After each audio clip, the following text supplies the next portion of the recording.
foreign, predatory, parasitic corporations are replacing our natural environment with an industrial landscape of wind turbines. One Nation will stand against sending children down a path of drug dependency and body mutilation to appease the gender cult. Leave our kids alone. The Trusted Digital Identity Bill is a global surveillance and control mechanism that profit-hungry corporations and power-mad politicians drafted and crafted. One Nation opposes this inhuman, dystopian future that the United Nations promotes as the Great Reset, and we condemn this Parliament for signing on to it. I call for Australia to reject the World Economic Forum's Great Reset and instead mount a great resist. Just like the koalas being euthanised to make way for wind turbines, or damaged solar panels leaking toxic heavy metals into waterways, the United Nations net zero plan again involves killing the environment to save it. I've been speaking about the fear, the oppression and the inhuman cruelty of our COVID response since July 2020. I promised to hound down those responsible, and I will continue relentlessly to keep that promise. You're about to be live with me, Senator Malcolm Roberts.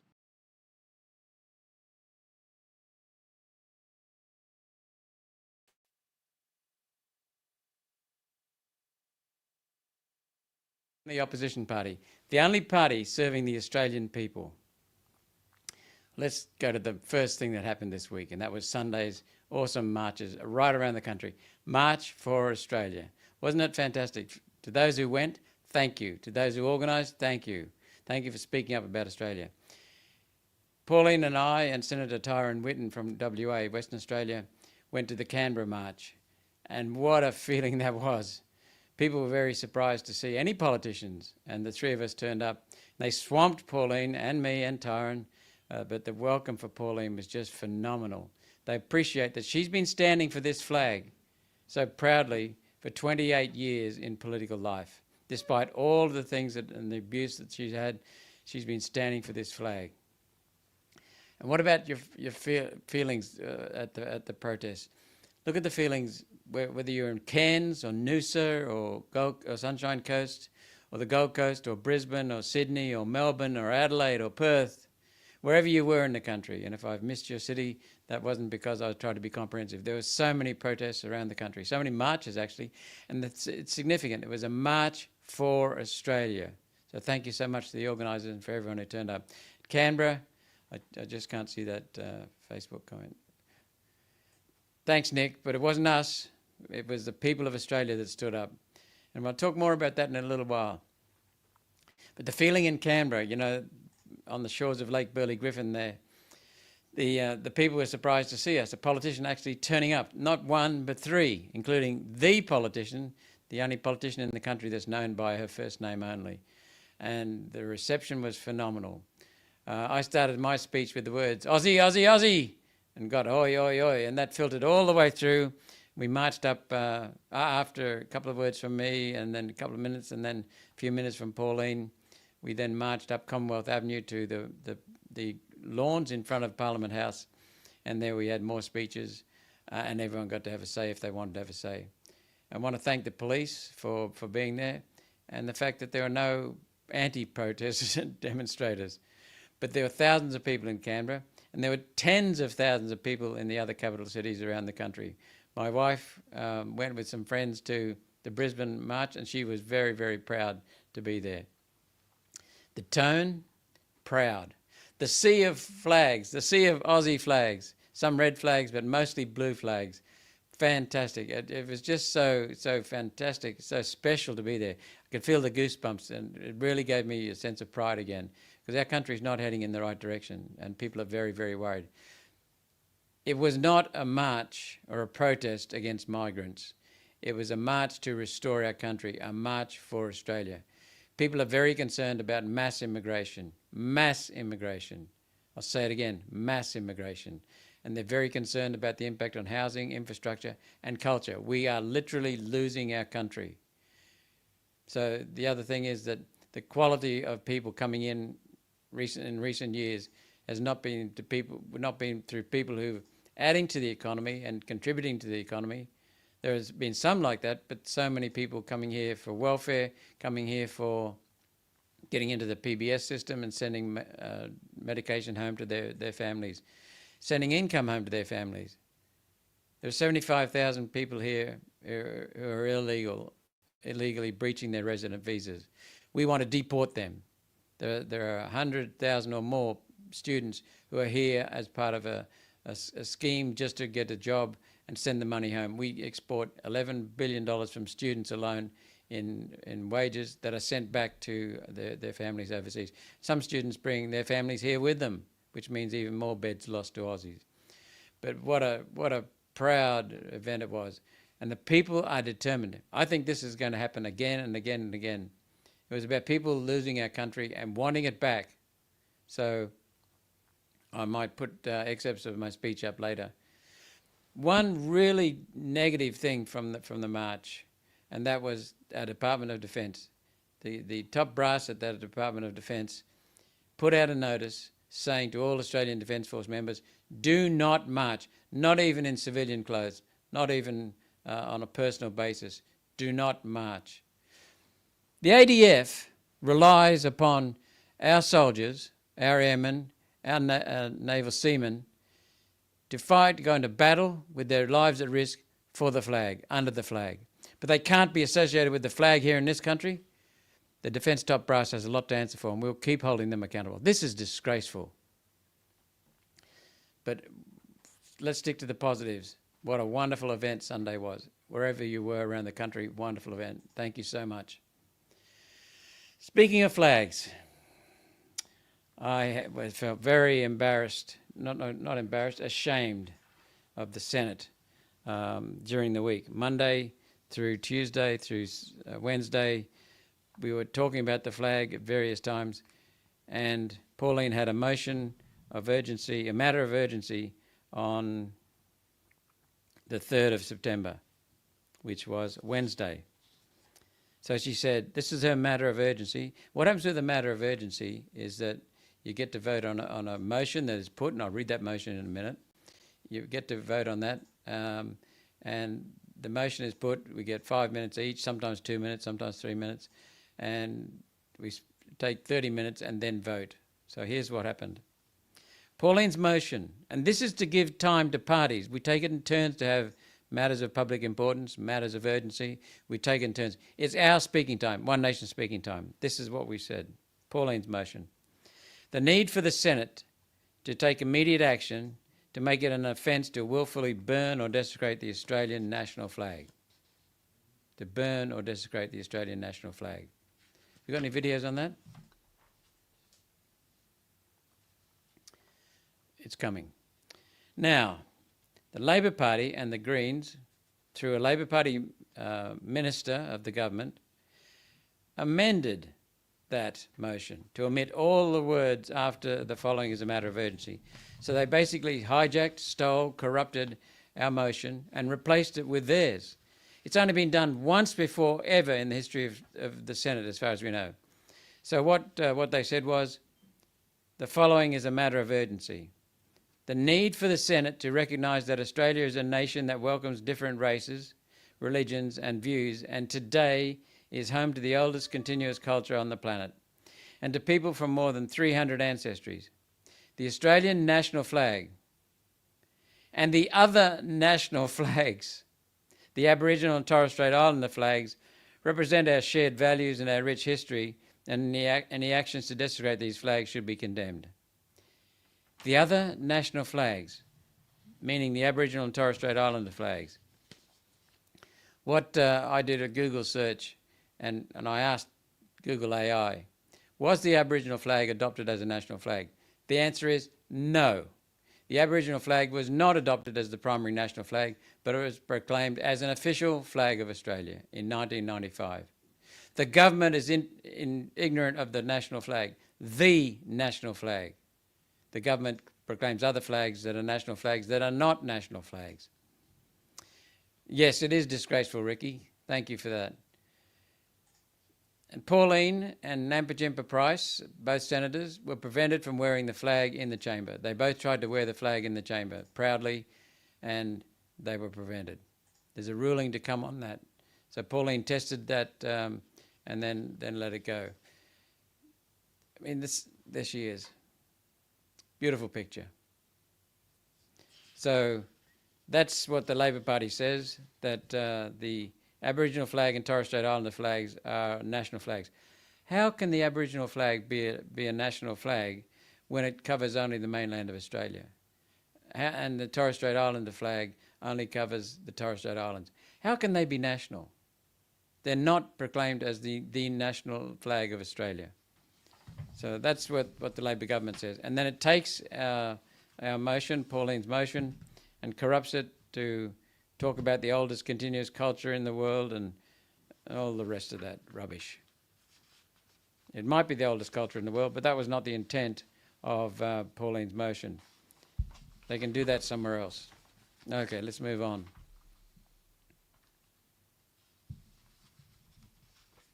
Right. Then also on the Wednesday, Pauline moved another motion by leave. She lost her time, so they took it off her. So she moved a motion by leave, and then they denied that. So she then stood up and spoke to why she should be getting the time. She moved this motion, that the Senate notes that today, the 3rd of September, is Australian National Flag Day. It was on the 3rd, the Wednesday. And there's a picture on social media of me, little old me in front of the national flag, the one that flies above the Parliament House. No, I wasn't hanging from the Parliament House. They've got a spare one downstairs. So today, 3rd of September, is Australian National Flag Day. The Australian national flag is the enduring symbol of our nation, representing our history, values and unity, never a prop. The Australian national flag holds a special and significant place in our national life, true. Distinct from and above all other flags or symbols, true. And the Australian national flag is already displayed in the Senate chamber, both sides of the Senate chamber. And the motion calls on the Senate to affirm the right of Australian senators to proudly wear the Australian flag in the Senate chamber. We're not allowed to wear the Australian flag in the Senate chamber. In the Australian Senate, not allowed to wear the Australian flag. But you can wear it at the beach, you can wear it going shopping, you can wear it at an event. So she also tabled a petition. She's been busy because she loves the Australian flag, as do I and Senator Tyron Whitten. She tabled a petition with 50,000 signatures on it. Petition to the Senate. To the Honourable, I'll read it. To the Honourable President and members of the Senate in Parliament assembled. The petition of the undersigned shows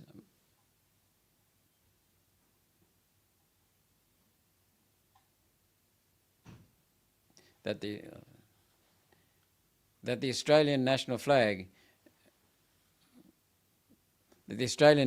is the enduring symbol of our nation, representing our history, values and unity. Number 2, that the deliberate desecration or burning of the Australian flag is not a harmless act of protest, but a threatening act of aggression, a symbolic call to violence against our country, its institutions and its people. That many Australians believe such acts should be treated as serious threats to public order and national cohesion. I copied and pasted that from the actual text of the petition, and that's why I couldn't read it, I'm sorry. Your petitioners therefore request that the Senate takes immediate action to make it an offence to willfully burn or desecrate the Australian national flag. Let's see what 50,000 Australians get as a response. So what's the significance of the Australian flag? Well, we talked about this in the past. I talked about it in the Senate. As well as the shoreline, as well as the landmass, as well as the people on the continent and in Tasmania and our territories, there is a spirit. There's the hard matter, but there's also the spirit of Australia. And the flag symbolises that. It makes it tangible. Because it's a spirit that is so important to any entity, whether it be a football club, a church group, a business, a corporation, any entity. The spirit in that entity can be positive, it can be negative. Australia, it used to be very positive. It's dwindling, we feel, but we need to bring it back. But that's why we want to protect the flag. The flag embodies the spirit. The flag is the material display of the spirit. Flags have been used for centuries, if not thousands of years, to rally people, to give people something to stand beside, be under and be proud of. The flag is has its origins in the United Kingdom, so it displays, that's the Union Jack, the flags of Scotland, Ireland, and England. And what it does is it displays our origins, the Commonwealth, the British nation. It has the Southern Cross on it because it's visible only from Australia, and the Commonwealth Star, which is a 7-pointed star representing Australia's federal system of government. That appears there below the Union Jack, the British symbol, British flag.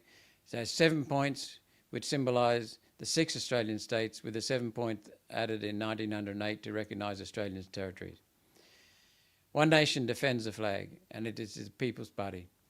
Now the Greens, I must say, very, very disappointing, but not unexpected. The Greens hate Australia. They hate our flag. They wear and hold other nations' flags. Senator McKim, the Greens whip, actually said that he would come in and wear the Palestinian flag.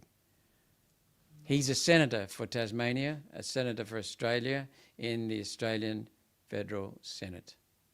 What a disgrace. But the Greens were really ticked off by the protests on Sunday. Very, very upset. They were angry all through the week. They were angry particularly with One Nation because we went and had the guts to support the people of Australia in their protests and their marches on Sunday. So they went into the usual ratbaggery from the Greens. Labels. I won't go into the labels, but they called us labels. They couldn't mount an argument. They couldn't get the data to mount an argument, no rational argument, and they just labelled us, smeared us, told lies about us. So that tells me that they're very, very worried about what the people are thinking. They're very, very worried about what One Nation is saying, that we are correct. So the people on Sunday, you really lit a fuse under the Greens Party. Good on you. You lit a fuse under the Labor Party. Good on you. So how else did the Greens disrupt? They interjected. I spoke about the fact that this wasn't a protest against migrants. I'm a bloody migrant. I'm a migrant. I was born in India, for goodness sake. And we've got nothing against migrants in the right numbers. But we are being flooded here. It's driving house prices through the roof, making housing unaffordable. I had a young man, probably about 30, 35 years of age, come up to me after I finished speaking in front of Parliament House on the lawns, and he said, "Mate, I love your work. Keep fighting, because we young people can't get houses. We just cannot get houses. And that should be a right for everyone to get affordable accommodation. But he can't get a house." There were many people like that. And what's more, there were people with prams, pushing prams, because that march on Sunday was about people repeatedly, when you ask them why they're there, because they want their kids to have a decent country. Children need a decent future. So the Greens, I spoke about the fact that the protests, the marches were about anti-mass immigration, not anti-immigration, not anti-migration. The fact is that the second thing is they're upset about the changing of the country.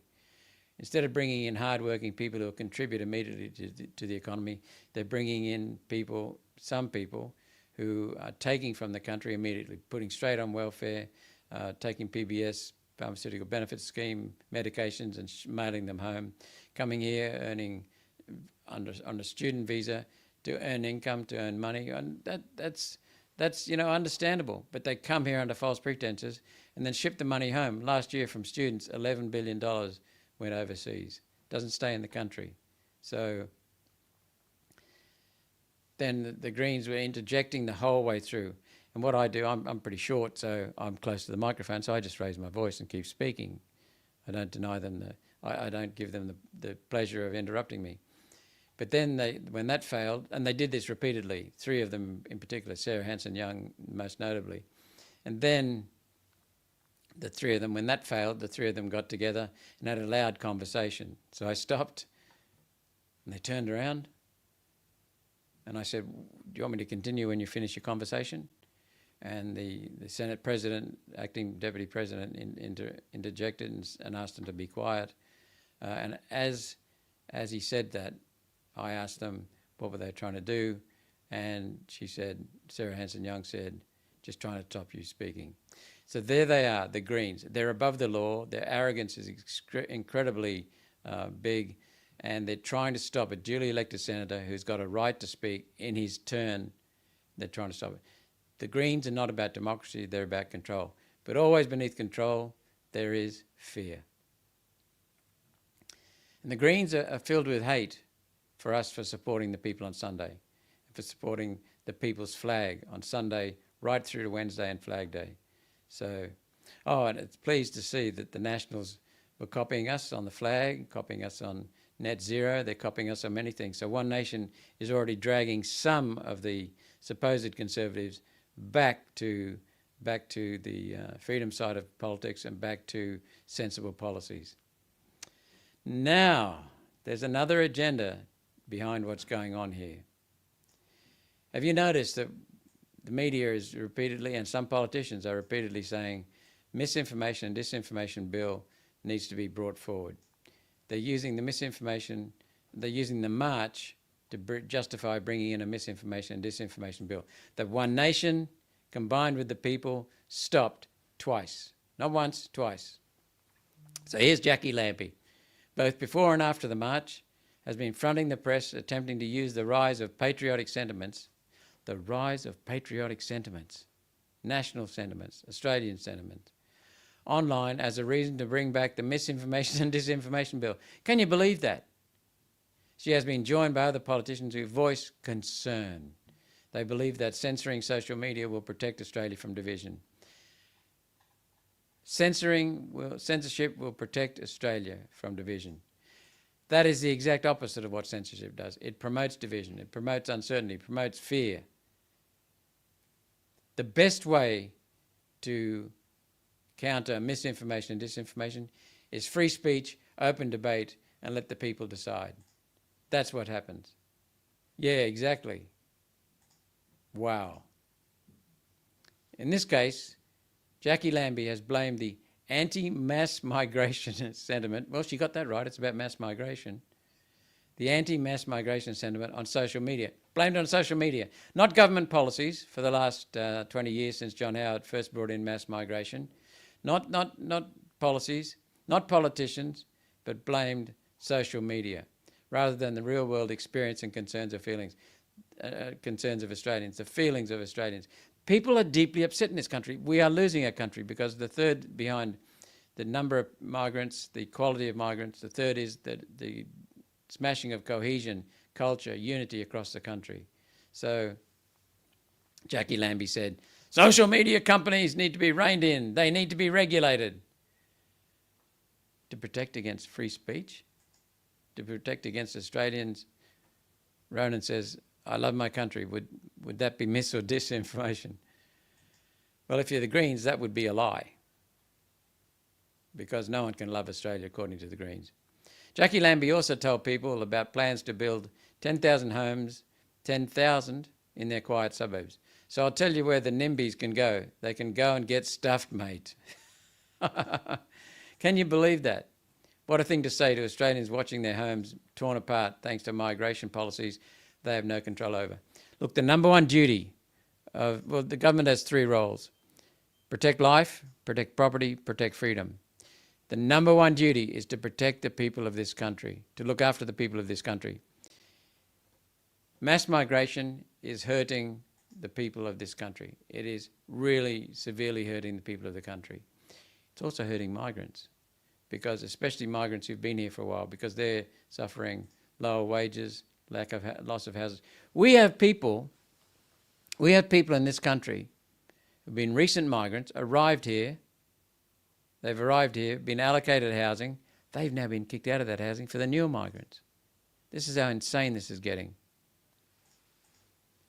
Now, I wonder why Anthony Albanese, as Prime Minister, decreed that Jackie Lampy could have 3 parliamentary advisors while he allocated only 1 to each One Nation senator. See my point? There'll be renewed efforts, we're sure, to use online political discussions as a means to increase digital censorship. And you know, I talked about it last week. There's an inquiry going on into the integrity of information on climate and energy. And it talks about misinformation and disinformation. The primary purpose of that, which was introduced by Green Senator Wish Wilson from Tasmania, I believe, is to bring in reasons for bringing in the misinformation, disinformation bill. Censorship. The Greens love censorship. The Labor Party loves censorship. The misinformation and disinformation bill was designed under a Liberal Prime Minister, Scott Morrison, when the Liberals were in government, and it was introduced for a discussion point by that government. The Liberal Party and Labor Party and the Greens are working together, hand in hand, for censorship. Remember that. Always beneath control, there is fear. Censorship is a form of control. Always beneath control, there's fear. Let's move on to another topic. On the topic of online censorship, actually, but it's worth noting, I'll read from some notes here. The British comic writer, and he's a pretty funny guy, Graham Linehan, was arrested by 5 armed police at Heathrow Airport over tweets. There he is, and he went to hospital. He was under so much stress. In his own words, he said, quote, and I'll read this, "At Heathrow Police Station, my belt, bag and devices were confiscated.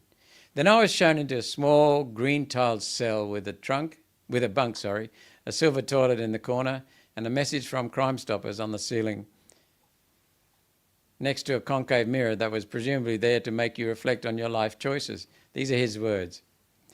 "I looked at the single bail condition. I am not to go on Twitter. That's it. No threats, no speeches about the seriousness of my crimes, just a legal gag order designed to shut me up while I'm in the UK, and a demand I face a further interview in October. The civility," he goes on, "the civility of individual officers doesn't alter the fundamental reality of what happened. I was arrested at an airport like a terrorist, locked in a cell like a criminal, taken to hospital because the stress nearly killed me." True. There he is, picture of him in hospital. "And banned from speaking online, all because I made jokes that upset some psychotic cross-dressers." Accurate statement. He adds, quote, "This proves one thing beyond doubt. The UK has become a country that is hostile to freedom of speech, hostile to women." Here are some more quotes. Elon Musk of Britain, saying of Britain, "Police state." Megyn Kelly, "Shame on Great Britain for what it's doing to Graham. What an embarrassment. Europe does not value free speech, nor does Australia. And there are many in our own country who want to be just like Britain." Liz Truss, former Prime Minister of Britain, "This is absolutely shocking. This constant attempt to silence Britons and suppress the information is worthy of a totalitarian state. The counter-revolution can't come soon enough." Former Prime Minister saying counter-revolution is needed. Gad Saad said, "It is simply unbelievable. This is the current state of Britain. Orwell, where art thou?" Wow. We know what's happening in Britain. 20-minute cities, 15-minute cities, disgraceful. Censorship, arrests. 1,500 journalists arrested in the first few weeks after the bill came out. This is happening in Britain right now. The United Nations Secretary General, I might have mentioned this last week, was in a video holding up a brochure talking about misinformation and disinformation. What they want to do is implement this around the world. So it's not just the Commonwealth countries, it's not just the major European and Western democracies, it's around the world. Now, do you believe me when I say that the United Nations is all about an unelected socialist global government to control? That's it. Okay, we move on. I tried to establish an inquiry on immigration. I put the notice in last Friday and it came up on the Monday. And then we debated it. And then it was held over until Tuesday, and I think we voted on it Tuesday or Wednesday. But here's what the motion says. I give notice that on the next day of sitting, I shall move that the following matter be referred to the Economics References Committee for inquiry and report by the 1st of May 2026. So that's about 9 months. Plenty of time to have an inquiry.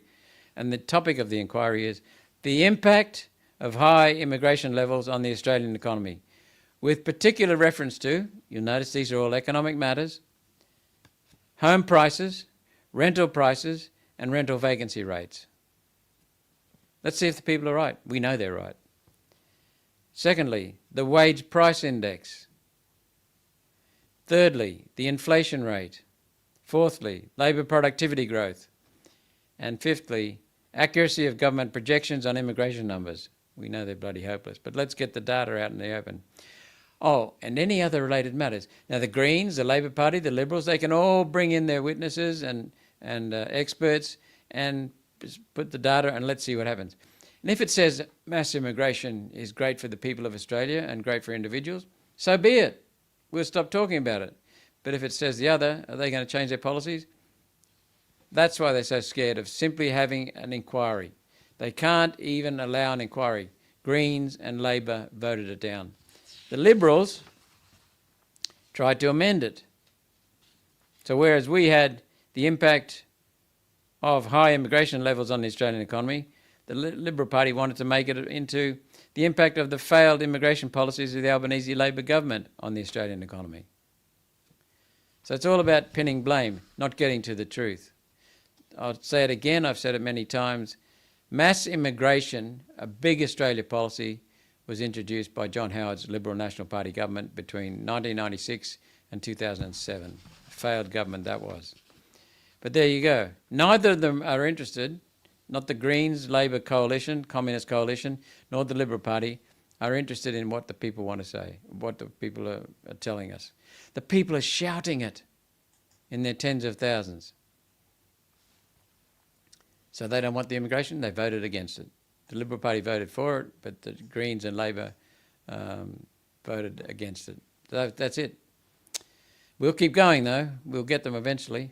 We don't give up. Pauline and I are very, very bloody persistent. Now let's move to a Sydney Morning Herald article on mass migration. Pause. The Sydney Morning Herald was at some of the rallies, apparently, and came up with this statement. Migration breather might sound appealing, but economically it's a shocker. This is an article by a senior economics correspondent. He claims that a 5-year pause on migration is a bad idea, even though he agrees that 1.364 million, that's 1,364,364 people, 1,364,000 people have come into the country recently. So he validates the numbers. Let's quote him. It's unclear whether any of those parroting these lines actually put their mind to the economic implications of their calls or bothered to look at the numbers underlying our population growth. Their main argument? Well, he says, waiting on that Uber driver or DoorDash delivery person to supply your Indian takeaway. Is that it? He's asking. You see how they get into ridicule? The food will get cold by the time they finally make it to your place, and it'll probably cost you extra too.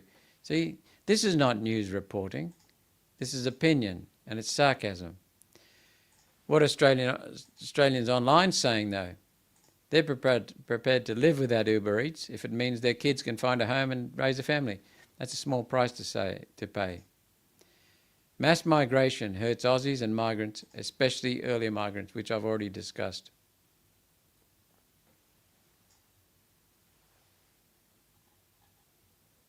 So let's talk about the discussion on gross domestic product.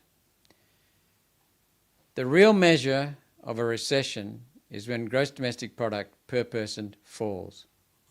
But the government gets around that by saying, the gross domestic product per person falls 2 quarters in a row. But the government gets around that by saying when there's a recession, when the gross domestic product for the whole country falls for two quarters in a row. The economy grew by 1.3% last year. That's the gross domestic product. Sounds great. But when you break it down, the gross domestic product per person actually dropped by 0.4%. So what that means is that even though the economy got bigger, because it was even proportionally bigger migration, the average Aussie ended up with a smaller share. So individually, we went backwards. The pie got bigger, but for most of us, the slice of the pie got smaller. That is fact. That's why they use total economy, national gross domestic product, because they flood the joint with migrants to raise the gross domestic product, and that buries the gross domestic product per person, and you look instead at the gross domestic product of the whole economy. It's false. because individually productivity also fell by 0.4%. That's gross domestic product per hour worked.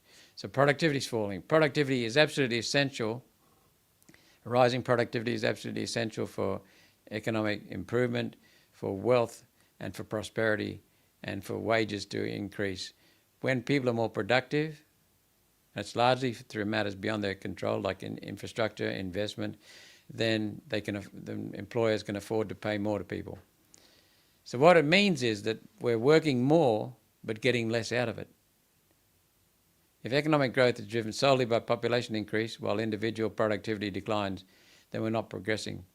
We're a nation in decline, which is exactly the point that tens of thousands of protesters, marchers were trying to make. They're sad of seeing their country lose. Some of them are getting very angry about it. But it's a smoke and mirrors exercise.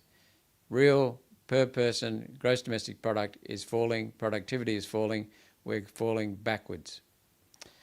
So let's have some comments here from TikTok.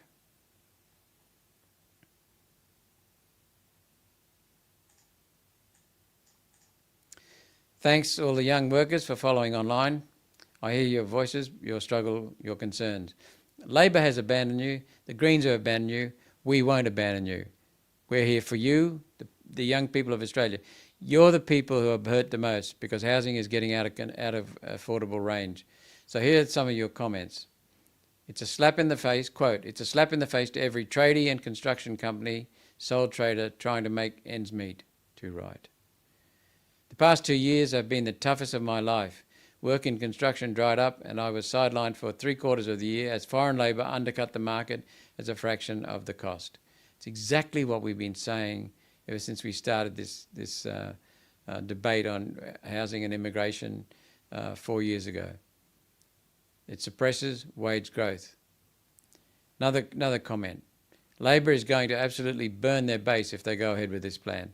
Tradies are vocal. Tradies are tough. When pushed, we will rise. Another one. I'm an Indian by birth and I support this man. Piyush Goyal can't fix, that's the Indian housing minister.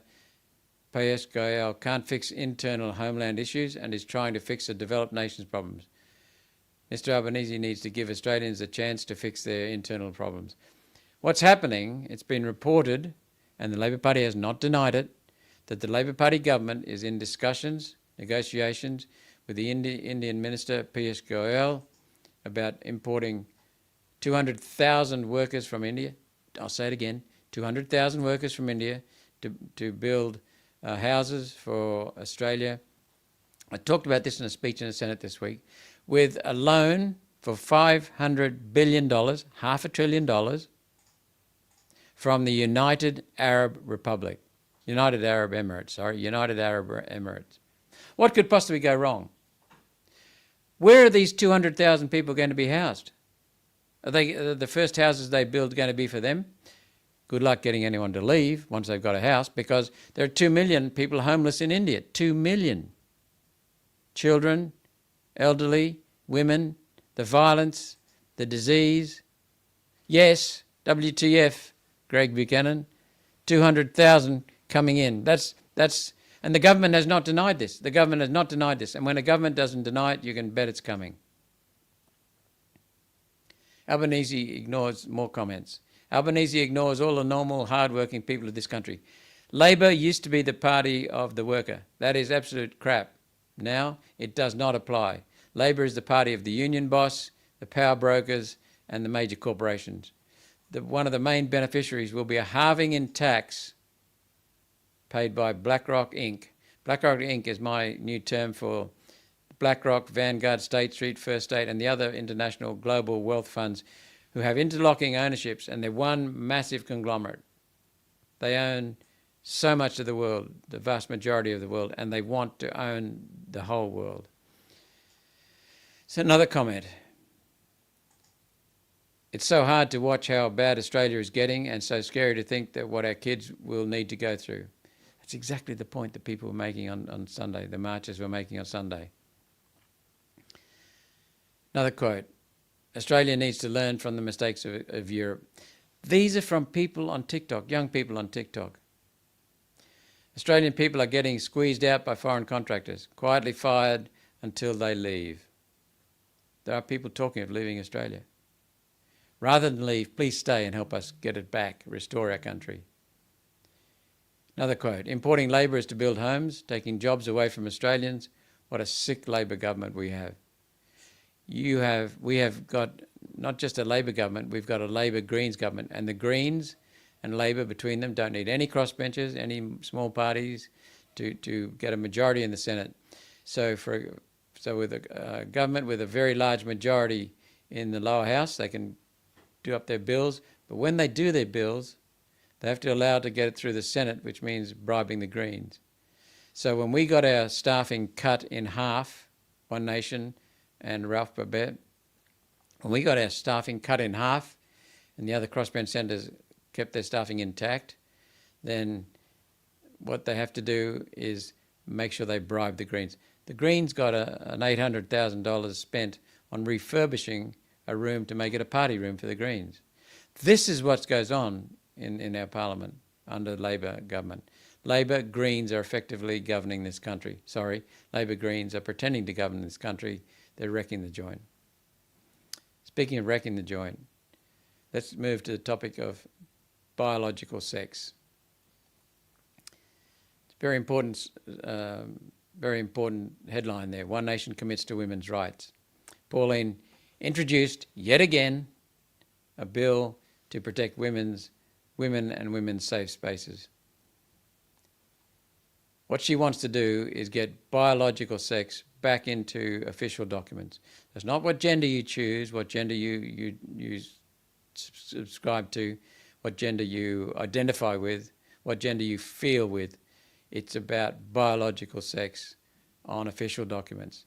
Biological males, not people who identify as males, biological women. That's what we want back on there. And the Greens this time let the bill in, but then they stopped the first reading. These things are never done. Everyone has a chance to introduce a bill, and then when they choose, they get it debated, and that's when you have your say. The Greens and Labor Party voted against it for the second time. They do not want to have the debate on protecting biological women and making sure women have safe spaces, biologically women have safe spaces, sports, dressing facilities. What's the time? 1:45, great. We've got any questions? Question and answer? Been a topsy-turvy week. I want to support the party, but there's not much information on how to do it. If you're finding it not easy to navigate our website, Daniel, I suggest you call head office. The number's it's a 1300 number. I've forgotten what it is, but it's a 1300 number. Give the party a call and ask some questions, please. I question the wisdom of filling Australia with migrants from this is from Mrs. Burnside. I question the wisdom of filling Australia with migrants from two countries, China and India, who hate each other's guts. I hadn't thought of that. It's a bloody good point. And that's why you need to listen to people and get them involved in the discussion. Because as a mine manager, as an executive, I used to involve people. The way I run the Senate office, we all get involved because teams are far stronger. And one person's view triggers many other people's views. So you end up with a wealth of perspectives. So I'd never thought of that. But China and India are at war every now and then over the border and Tibet. That's a very good point. You're bringing people in who are potentially enemies.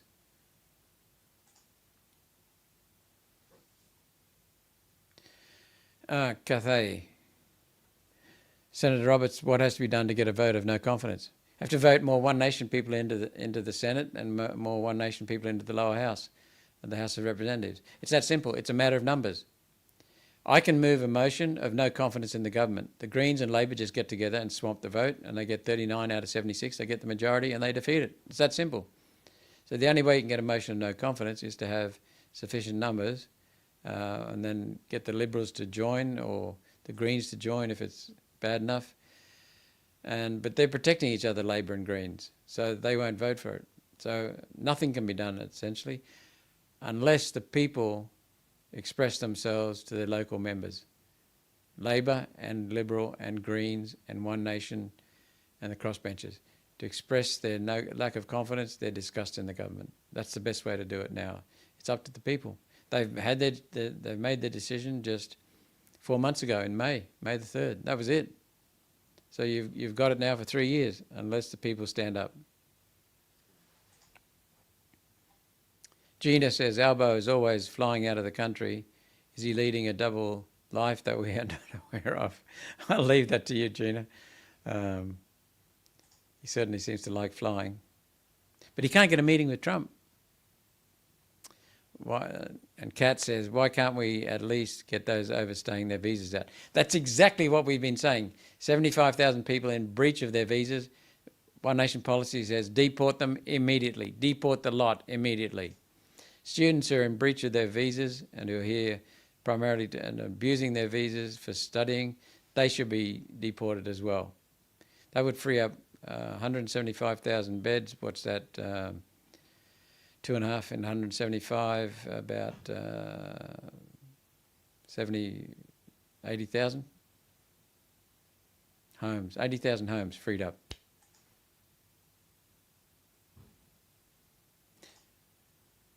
What possible reason is there for Dan Andrews to attend a military parade in China? Now, what possible reason could there be for Dan Andrews to attend a military parade in China? A former premier attending a military parade in a communist state, communist country that has got military ambitions. He's one of them. He's a commo. That became perfectly clear when he was running Victoria and ran it into the ground budget-wise, and he ran it into the ground in terms of control, fired rubber bullets on people, severely injured some. He's a dictator, in my opinion, and he does not like Australia. He took money, his state agreed to the Belt and Roads project from China, with China spending money, just like some of the third world countries are in cahoots with China. He signed up for that. The Liberals, with One Nation votes, voted to stop that under Morrison's government, so that was stopped. But he's in cahoots with them. They're his mates. Bob Carr was another one, former Premier of New South Wales, former Foreign Affairs Minister for the Labor Party in federal government, former Senator, I believe. He went with him. There was a picture of Xi Jinping and Kim Il, whatever his name is, from North Korea, the dictator, along with Dan Andrews. Birds of a feather flock together.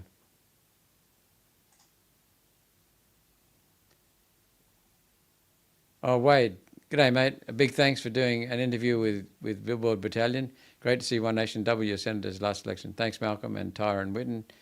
Wade Northhausen, Billboard Battalion. Thanks, mate. And this is really important. There are 3 forms of media in the country now. Used to be just the mouthpiece media, the globalist media, the legacy media, the lamestream media, the Big Brother media, whatever you want to call it. It's bought off and it's a vehicle for globalist policies, suppresses, censors, free speech. Then another one came along, what I call the anti-social media. Most people know it as social media, but it's really anti-social. Censorship. Mark Zuckerberg, the CEO or the head of Facebook, admitted that Biden instructed him to censor people. We know that our health department and our home affairs department were in touch with Facebook, asking Facebook to suppress some posts during the COVID mismanagement, the COVID fraud. So that's mouthpiece media, mainstream media, then there's anti-social media, and then there's the new independent, freedom-loving, freedom-pushing, truth-seeking people's media. That's on the rise. Joe Rogan, all the way through to Wade Northhausen. And Wade's doing a great job at his own expense as a volunteer, going around trying to meet politicians, interview them, hold us accountable. That's wonderful. It's exactly what the people should do. That's the role of people. It's not just to vote for a candidate in the election, but in between elections is to hold politicians accountable. So Wade came into my office, held me accountable, and that's great. That's exactly what we need. That's democracy. And that's why Albanese cut our staff, slashed our staff in half. So we've got 1 staff per One Nation senator allocated. Jackie Lambie's got 3. And the ones who support Albo have got 2. So that tells you what he's trying to do. He's trying to suppress democracy. But I gave a speech on that. It'll be on my social media pretty soon. Germany, I can't read that word, is getting rid of their opposition. Literally, yes, 7 gone in weeks. I heard about that, AFD. That's terrible. But someone told me that when you look at the stats and you look at some of the illnesses, it's probably legit, but it raises questions, doesn't it?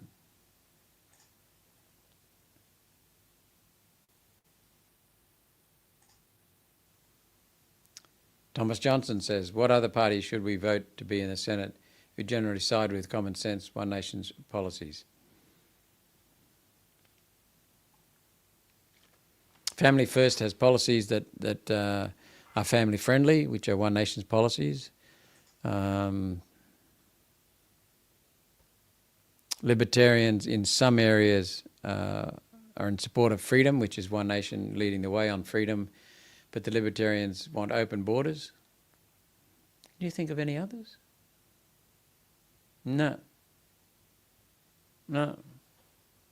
That's it. That's it. Liberal and Labor policies are almost identical. Clay, where are the 48 scrapped attack helicopters that had no faults? I'm sure we can get a couple up and flying to clean up all the government vermin. They're unsafe, mate. The Taipans are deadly. They're killers. But you're right. We could have sold them somewhere rather than burying them.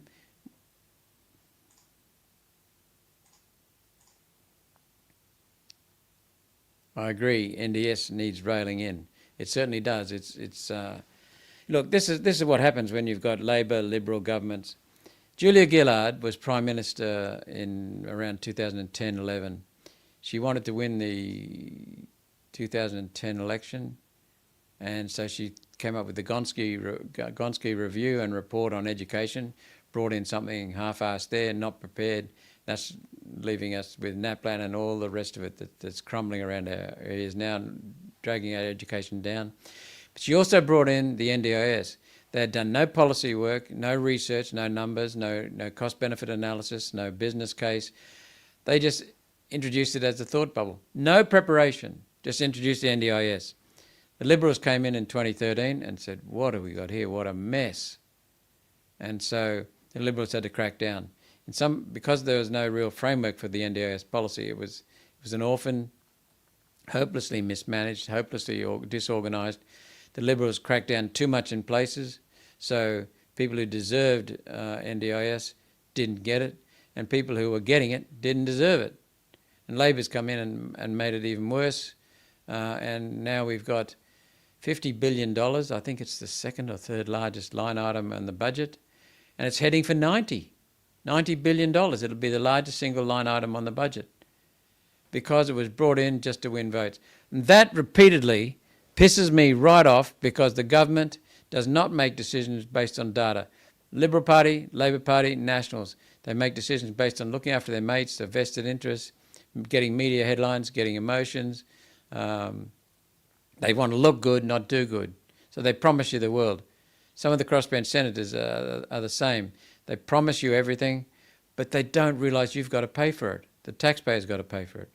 And so I asked a minister recently, Jess Walsh, to tell me about the source of the funding for the promises that were made in a new bill. I said, where is this? She said, it's government money. Where's the government money come from? Oh, she said, it comes from government revenues and it's all been, what was her word? Fully costed. That's right, it's fully costed. That doesn't tell us where it's coming from. So she could not, I twisted and turned and carried on, tied her up in knots. She could not admit that it's taxpayers' money. There is no such thing, I said it again this week, there is no such thing as government money. No such thing as government money. It is all taxpayer money. It is all taxpayer money. It seems to be crazy when a party gets into power amongst the Liberals or Labor, they get into power and then they waste money just to buy votes. So what it is, it's an auction to kill our country.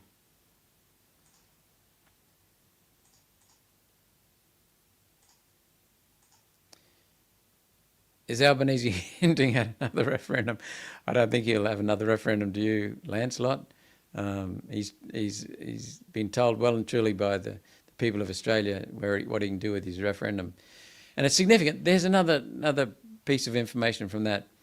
The people of Australia resoundingly smashed his referendum, smashed it. Queensland, almost 70% against. I think it was, for every person who voted for it, 2 voted against it. Except one jurisdiction, the Australian Capital Territory. Our Australian Capital Territory, the seat of our federal parliament, is out of step with the whole country. No, he's not hinting at another referendum. But he's trying to lay the seeds for changing of parliament structures.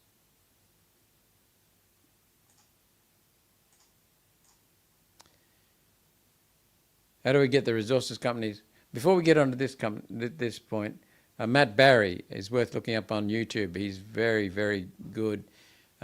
Says the same kind of things as we do about immigration and about housing. He takes it to a lot more depth because I've only got 15 minutes at a time to talk in the Senate about it, and sometimes only 2 minutes. So he goes into the numbers. He makes compelling arguments that support our case because our case is based on the data. One Nation makes decisions based on data, unlike Labor and Liberal and Nationals and Greens. Matt Barry adds a third dimension to it. He says that if you look at where the migrants are going, they're coming in under a Labor government and they're being allocated to accommodation in marginal Liberal seats.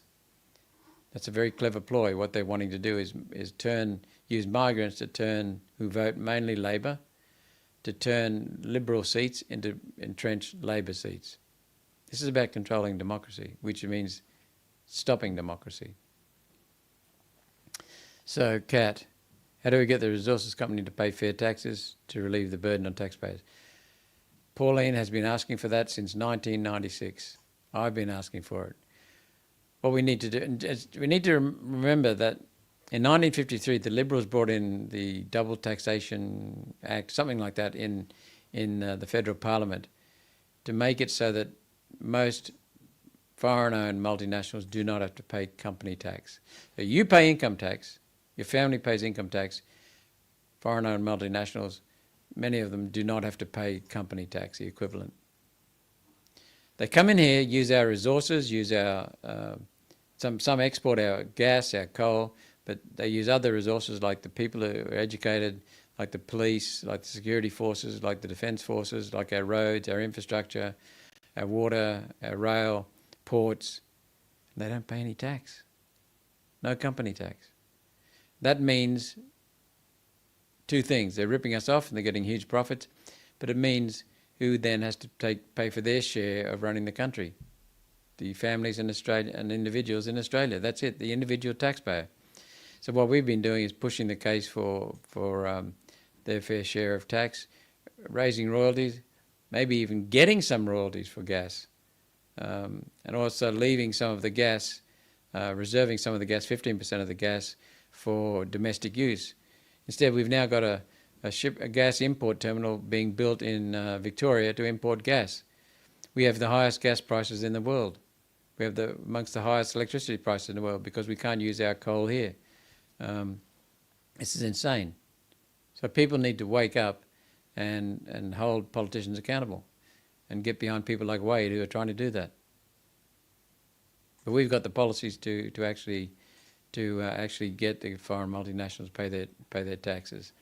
What we've got is immediate taxes, relief for Australians, and the other thing we've got is $90 billion we've identified of wasted money that we can cut out of the budget and send some of the work back to the states where it belongs, but just stop it. We can save $30 billion overnight, like that, just by shutting down the Department of Climate Change and Energy. It's all rubbish. And save about $15 billion a year on Aboriginal industry because that money is not going to where it's needed. We've got $90 billion costed, identified, that we can just cut.